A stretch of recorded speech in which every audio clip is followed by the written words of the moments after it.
মধ্যে 10 জনকে গ্রেপ্তার করেছি। চট্টগ্রামের বাইজিদ বোস্তামি থানাধীন শেরশাহ কলোনির ঈদগাহ মাঠের পাশের একটি বাসা, যেখানে আমরা অভিযান চালিয়ে 9 জনকে আমরা গ্রেপ্তার করেছি। ডক্টর মিজানুর রহমান আজহারি, ওনার ছবি, ভিডিও, কণ্ঠস্বর এগুলো নকল করে তারা এসব বিকৃত ভিডিও তৈরি করেছেন। গতিশীল বিভাগের পক্ষ থেকে আপনাদের সকলকে আজকের এই প্রেস ব্রিফিংয়ে আপনাদের স্বাগত জানাচ্ছি। আমার সাথে আমাদের এসি মিডিয়া আছে, এছাড়া এসি মতিঝিল এবং ওসি পল্টন থানা রয়েছে। আমরা সবাই প্রযুক্তির সাথে বসবাস করি, প্রযুক্তির সবচেয়ে ভালো সুবিধাগুলো আমরা নিতে চাই, কিন্তু সবচেয়ে সমস্যা হচ্ছে তখনই যখন এই প্রযুক্তির অপব্যবহার হয় এবং এটা চরমভাবে মানব জাতিকে এবং আমাদের সবার অধিকার এবং সুনামকে ক্ষুণ্ণ করে। তো আজকে যে বিষয়টি নিয়ে আমরা কথা বলতে যাচ্ছি সেটা হচ্ছে আর্টিফিশিয়াল ইন্টেলিজেন্স এবং ডিপফেক প্রযুক্তি ব্যবহার করে আপনারা জানেন বিশিষ্ট ইসলামী বক্তা ডক্টর মিজানুর রহমান আজহারি সহ বিশিষ্ট ব্যক্তিদের নামে ভুয়া বিজ্ঞাপন তৈরি করে এবং যৌন উত্তেজক ওষুধ বিক্রি করে এবং তার মাধ্যমে জনসাধারণের সাথে প্রতারণা করে। তো এ সংক্রান্তে একটি মামলা আমাদের পল্টন থানায় ইতিমধ্যে রুজু হয়েছে, মামলা নাম্বার 19 এবং তারিখ হচ্ছে 23/4/2026। সাইবার সুরক্ষা আইনের 22 এবং 27 ধারায় মামলাটি রুজু হয়েছে।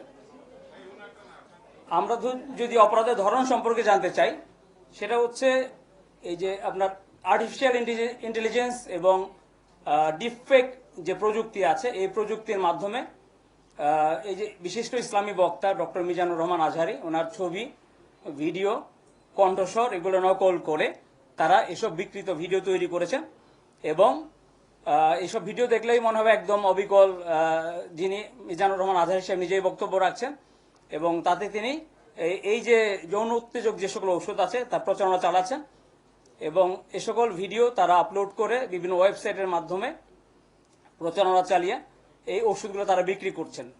মূলত দুইটি ওষুধ, ইউরোসিন এবং জেনসিং নামে দুইটি ওষুধ তারা বিক্রি করছেন, সাধারণ মানুষকে প্রতারিত করছেন। ইতিমধ্যে আমরা দুটি বিশেষ জায়গাতে আমরা অভিযান চালিয়েছি, বিশেষ করে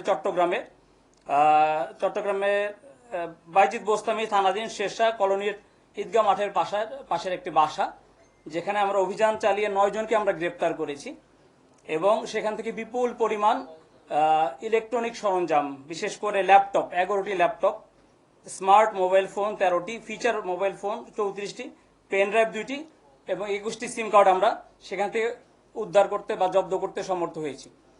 মূলত এটি ছিল একটি কল সেন্টার এবং তাদের এই যে অবৈধ ব্যবসা পরিচালনার একটা হাব। এবং আপনারা জানলে অবাক হবেন যে তারা ওই যে প্রচারণা যেটা চালাতো হচ্ছে চট্টগ্রাম থেকে, কিন্তু এই যে মালামাল যেগুলো ডেলিভারি করতো বাংলাদেশের বিভিন্ন জায়গা থেকে, বিশেষত ঢাকার মোহাম্মদপুর থেকে। এবং এরই অংশ হিসেবে আমরা ঢাকার মোহাম্মদপুর থেকে আরো একজনকে আটক করি যে গোডাউনের দায়িত্বে ছিল এবং মূলত কুরিয়ার সার্ভিসে, অর্থাৎ দুইটি কুরিয়ার সার্ভিস, মূলত স্ট্রিট ফাস্ট এবং পাঠাও, দুটি কুরিয়ারের মাধ্যমে এই যে যারা এর অর্ডার করতেন মালামালগুলো, তাদের কাছে এই মালামালগুলো মূলত পৌঁছে দিতেন ক্যাশ অন ডেলিভারিতে।